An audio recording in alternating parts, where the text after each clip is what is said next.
Olá, pessoal, tudo bem com vocês? Espero que sim.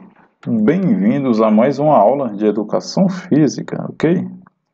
Bom, o conteúdo que iremos trabalhar hoje será sobre a vivência crítica e emancipada do lazer, tá? E o objetivo da aula é reconhecer as possibilidades de vivência crítica e emancipada do lazer, tá? Visando a construção de uma postura crítica, autônoma e proativa, beleza? Bom, o tema que estudaremos hoje será sobre possibilidade de vivência crítica e emancipada do lazer. Tá? Inicialmente, vamos definir, esses três conceitos, de vivência, de emancipada e de lazer, certo? Bom, o que é vivência? Vivência é um substantivo feminino, tá? Que é usado para identificar aquilo, tá? Que se viveu, né? Sejam as experiências, ou os conhecimentos adquiridos ao viver, né? Já o conceito de emancipada significa livre, independente, né? É o que foi liberado de determinada submissão, tá? Soberania e intolerância, né? Emancipado é aquele ou aquela, tá? Que adquiriu emancipação e é responsável por suas próprias ações, né? E por último aqui temos o lazer, né? O lazer, ele é uma forma de uma pessoa utilizar o seu tempo livre, tá? Dedicando-se a uma atividade que aprecie e que não seja considerado trabalho, certo? Bom, vamos agora identificar os diferentes tipos de lazer. Bom, temos o lazer noturno, temos o lazer espetáculo, temos o lazer esportivo, temos o lazer ativo e temos o lazer passivo. Bom, pessoal, primeiramente temos o lazer noturno, né? O que é o lazer noturno? O lazer noturno, ele se trata de todo o lazer associado à noite, né? Ou seja, é somente considerado as atividades que são feitas, depois do entardecer, à noite, né? E são atividades em que elas se desenrolam em bares, tá? Discotecas, né? E em outros lugares também é que a música e a bebida são os pilares centrais, tá? Geralmente as pessoas utilizam o lazer noturno para se socializar, né? Para se distrair, né? Para conhecer algo novo. Em seguida, temos o lazer espetáculo. O lazer espetáculo é todo o lazer relacionado com espetáculos, né? Que dentre eles são o que podemos distinguir os culturais, né? Quando vamos, por exemplo, visitar uma peça de teatro, assistir, assistir concerto de ópera, certo? Assistir um filme no cinema, certo? Um show, tá? Espetáculos específicos, como circo, apresentações culturais, dentre tanto outros. Em terceiro, temos o lazer esportivo, O lazer esportivo, ele se refere à prática de algum esporte, Seja ele, por exemplo, um jogo de futebol, basquete, atletismo, vôlei, dentre tanto outros, certo? E temos, pessoal, uma diferença, tá, entre o lazer passivo e o lazer ativo, tá? Qual é essa diferença, O que é o lazer ativo, O lazer ativo é quando nós, participantes, a gente somos receptores e emissores de um estímulo, certo? Por exemplo, eu vou jogar futebol, mas eu vou participar do time, certo? E eu vou estar, participando do jogo de futebol, e emitindo também estímulo para a plateia que está me assistindo, por exemplo, certo? Mas só é considerado um lazer porque eu não sou um jogador profissional, Eu jogo aquilo somente por diversão, certo? Já um jogador profissional, né? Por exemplo, da seleção brasileira, de um time aqui do Brasil mesmo, quando ele está jogando futebol, aquilo para ele não é um lazer, já é um trabalho, certo? Por isso que ele tem um salário, ele tem, suas patrocínios e etc. Já o lazer passivo, ele é o lazer em que nós, participantes, tá, somos unicamente receptor de estímulos, certo? Então, por exemplo, quando vamos a um estádio, nós ficamos ali na arquibancada, somente assistindo. Então, aquilo ali, nós somos passivos, nós só estamos recebendo estímulos, certo? E isso faz que nós sejamos passivos no lazer, certo? nós não estamos participando. Por exemplo, é quando a gente vai a uma peça de teatro, certo? Quando nós ficamos na plateia e somente assistimos, nós estamos praticando um lazer passivo. Mas quando nós vamos a uma peça de teatro, né, participamos ali do elenco da peça, certo? E emitimos estímulos e também recebemos, tá, da plateia, já se torna um lazer ativo, porque estamos participando e estamos emitindo algo para a plateia, certo? Mas é somente considerado lazer se é feito por livre e espontânea vontade, tá? Aquilo ali não é um trabalho, certo? Bom, o lazer, ele é uma alternativa para se ser pensada fora do contexto escolar, tá?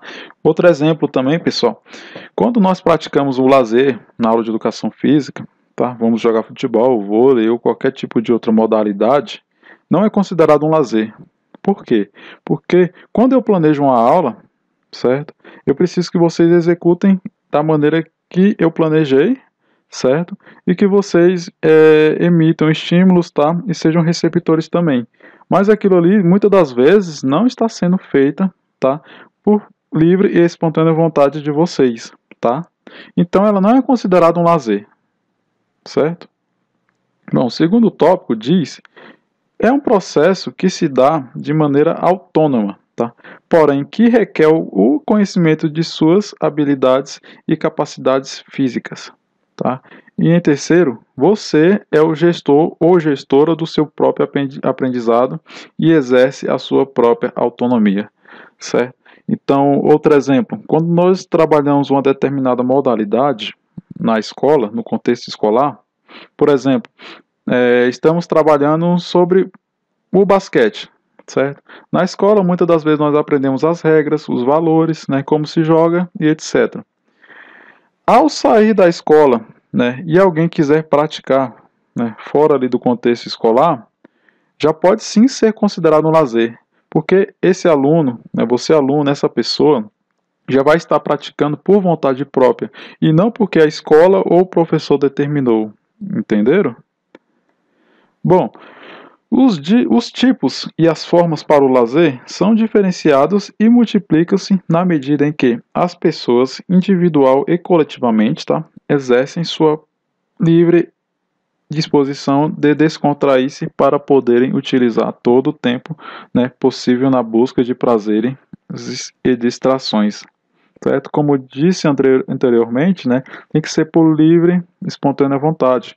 Né? Vocês possuem o livre-arbítrio, né, do que querer fazer com o tempo livre de vocês. Certo? E não que alguém venha e estipule que vocês, né, venham fazer algo, né, e etc. Porque isso, né, tira de vocês o poder de escolha, certo? E o lazer geralmente só gera um bem-estar, né, gera uma sensação de prazer quando é feito, né, quando é feito com aquilo que nós escolhemos fazer, né, de maneira que nós sentimos prazer ao executar, né? Isso sim é considerado lazer. Bom, como podemos diferenciar, né, o lazer e a família? O lazer familiar, ele precisa ser estudado em seus objetivos e analisado em suas bases e consequências. Por quê? O lazer acontece em quase todas as famílias, né, que tenham condições mínimas de sobrevivência e em todas as que apreciam exibir-se unidas e estáveis. Tá? É preciso lembrar que o lazer em família, ele precisa atender ao prazer individual e coletivo. Né? A rotina das famílias geralmente é complicada. Por exemplo, muitas das vezes os horários não condizem, né, com todos os participantes da família.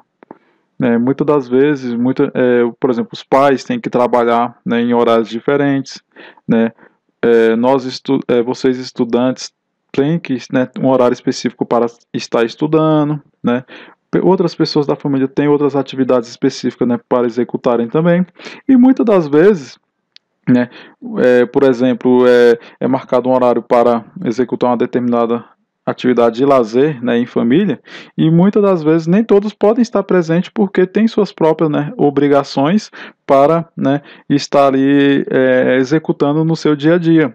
Então, para se ter um lazer em família, é preciso, né, que o coletivo, né, concorde e esteja disponível, né, para um determinado horário, um determinado dia, né, estarem unidos e presentes, né, para estar executando um lazer, né, com todos presentes.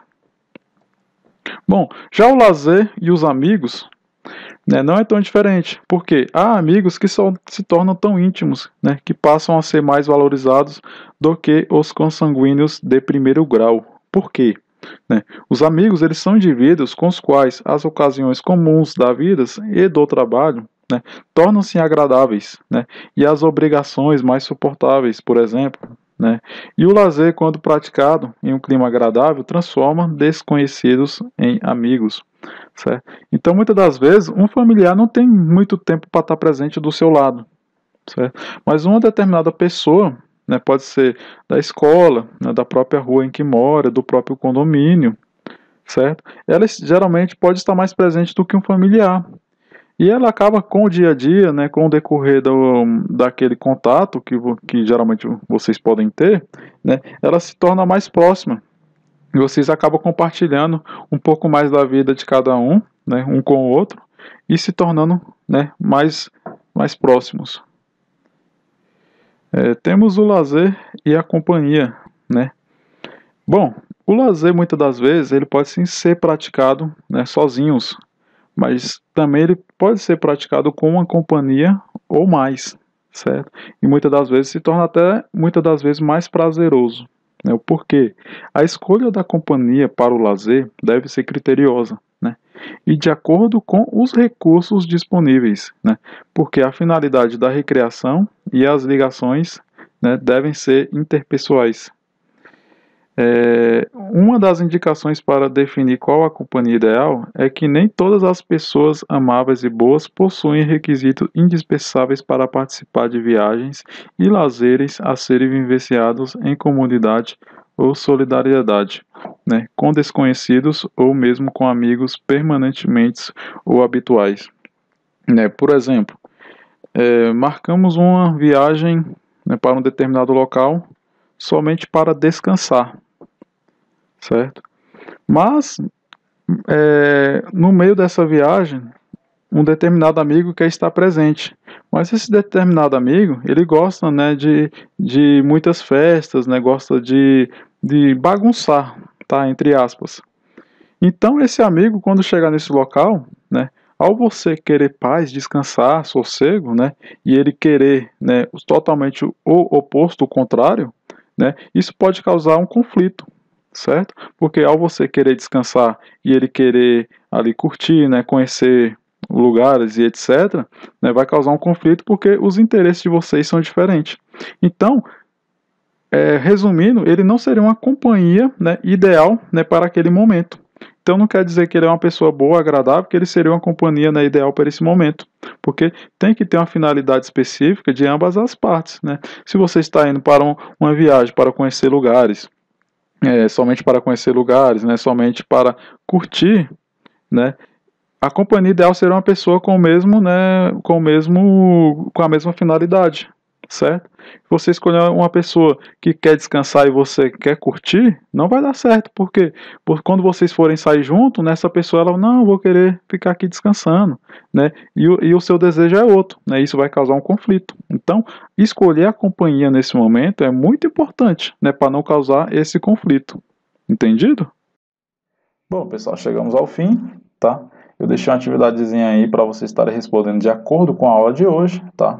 Onde vocês precisam responder, pode ser em arquivo de Word, tá bom? E em seguida, ao finalizar, enviar para o portfólio na disciplina de Educação Física, beleza? Na aula de hoje, tá bom?